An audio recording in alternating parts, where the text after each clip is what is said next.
റസൂലുള്ളാഹി സ്വല്ലല്ലാഹു അലൈഹി വസല്ലം തങ്ങൾ ഏതൊരു പ്രയാസം വരുമ്പോഴും ഈ ദിക്റാണ് ചൊല്ലിയിരുന്നത്. നമുക്കൊന്ന് ചൊല്ലി നോക്കാം. ലാ ഇലാഹ ഇല്ലല്ലാഹുൽ അദീമുൽ ഹലീം, ലാ ഇലാഹ ഇല്ലല്ലാഹു റബ്ബുൽ അർശിൽ അദീം, ലാ ഇലാഹ ഇല്ലല്ലാഹു റബ്ബുസ് സമാവാതി വ റബ്ബുൽ അർളി വ റബ്ബുൽ അർശിൽ കരീം. ഇതിനാണ് ദുആഉൽ കർബ് എന്ന് പറയുന്നത്. പ്രയാസങ്ങൾ വരുമ്പോൾ ആർക്കാ പ്രയാസങ്ങളില്ലാത്തത്? പ്രയാസമുണ്ടാകുമ്പോൾ അഷ്റഫുൽ ഖൽഖ് സ്വല്ലല്ലാഹു അലൈഹി വസല്ലം ചൊല്ലിയിരുന്നതാണിത്. ഇമാം ബുഖാരിയുടെ ഹദീസാണ്. റളിയല്ലാഹു അൻഹു അൻ ഇബ്നു അബ്ബാസ് റളിയല്ലാഹു അൻഹു കാന നബി സ്വല്ലല്ലാഹു അലൈഹി വസല്ലം യഖൂലു ഇൻദൽ കർബ്. പ്രയാസങ്ങൾ വരുമ്പോൾ, ബുദ്ധിമുട്ട് വരുമ്പോൾ, ഹിൽം എന്നതൊരു ദൗർബല്യമല്ല, അതൊരു ക്വാളിറ്റിയാണ്. സയ്യിദുൽ അഖ്ലാഖ് എന്നല്ലേ പറഞ്ഞത് നമ്മൾ തുടക്കത്തിൽ. അൽ ഹിൽമു സയ്യിദുൽ അഖ്ലാഖ്.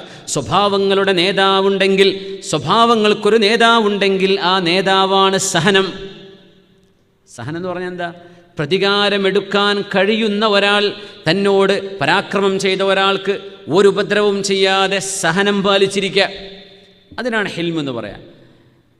എന്ന് പറഞ്ഞാൽ പിന്നൊരു ചാൻസ് കിട്ടിയാൽ അവനെ ഒന്നാകെ അറ്റാക്ക് ചെയ്യാൻ വേണ്ടി കാത്തിരിക്കല്ല, അതിനെ ഹിഖ്ദ് എന്നാ പറയാം, പോര്, വൈരാഗ്യം എന്നാ പറയാം. അല്ല, നന്നായിക്കോട്ടെ, പിന്നീട് ബോധ്യപ്പെട്ടോളൂ, ഇപ്പം നമ്മളൊന്നും പറയണ്ട, അങ്ങനല്ലേ പല കാര്യങ്ങളും. പലതിനും നമുക്ക് ഹിൽം ചെയ്യേണ്ടി വരും. ഹിൽമ്, അള്ളാഹുവിനോട് ഹിൽമിനെ ചോദിക്കണമെന്ന, പടച്ചവനെ ഹിൽമതാ. പ്രയാസങ്ങൾ അഭിമുഖീകരിക്കുവാൻ നബി തങ്ങൾ ചെയ്തിരുന്ന ദുആ ഇതാണ്. ഇത് ദുആയെ സംബന്ധിച്ച് നമ്മൾ മുമ്പ് പറഞ്ഞിട്ടുണ്ട്. ഇതിൽ ഒന്നുപോലും അള്ളാഹിനോട് ചോദിക്കണില്ല എന്നതാണ് അത്ഭുതം. ഒന്നും ചോദിക്കണില്ല, പക്ഷേ പ്രയാസം നീക്കിത്തരണേ എന്ന് ചോദിക്കാൻ നബി തങ്ങൾ ഉപയോഗിച്ചിരുന്ന ദുആയാണിത്. ഇമാം ബുഖാരി തങ്ങൾ ഉദ്ധരിച്ച ഹദീസാണ്. ലാ ഇലാഹ ഇല്ലല്ലാഹുൽ അദീമുൽ ഹലീം. സഹനശാലിയായ, സഹനശീലമുള്ള, സഹനമുള്ളവനായ അല്ലാഹുവേ, മഹോന്നതനായ അല്ലാഹുവേ, ആരാധിക്കപ്പെടാൻ അർഹനായിട്ട് നീയല്ലാതെ ആരുമില്ല റബ്ബേ. ലാ ഇലാഹ ഇല്ലല്ലാഹു റബ്ബുൽ അർശിൽ അദീം.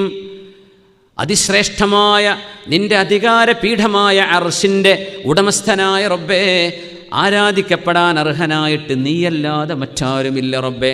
ലാ ഇലാഹ ഇല്ലല്ലാഹ് റബ്ബുസ് സമാവാതി വ റബ്ബുൽ അർളി വ റബ്ബുൽ അർശിൽ കരീം. ആരാധിക്കപ്പെടാൻ അർഹതയുള്ളവനായി റബ്ബേ നീയല്ലാതെ മറ്റാരുമില്ല. റബ്ബുസ് സമാവാതി, ആകാശലോകങ്ങളുടെ രക്ഷിതാവാണ്. വ റബ്ബുൽ അർളി, ഭൂമിയുടെ രക്ഷിതാവാണ്. വ റബ്ബുൽ അർശിൽ കരീം, മഹത്തായ അർശിൻ്റെ റബ്ബുമാണ് റബ്ബേ നീ. അതിലെല്ലാം ഉണ്ടെന്നാ, പിന്നെ ചോദിക്കേണ്ട ആവശ്യമില്ല. അതൊരു ദുആയാണ്. പക്ഷെ എന്തെങ്കിലും ചോദിച്ചോ? അള്ളാഹുവിനെ പുകഴ്ത്തിയതാണ്.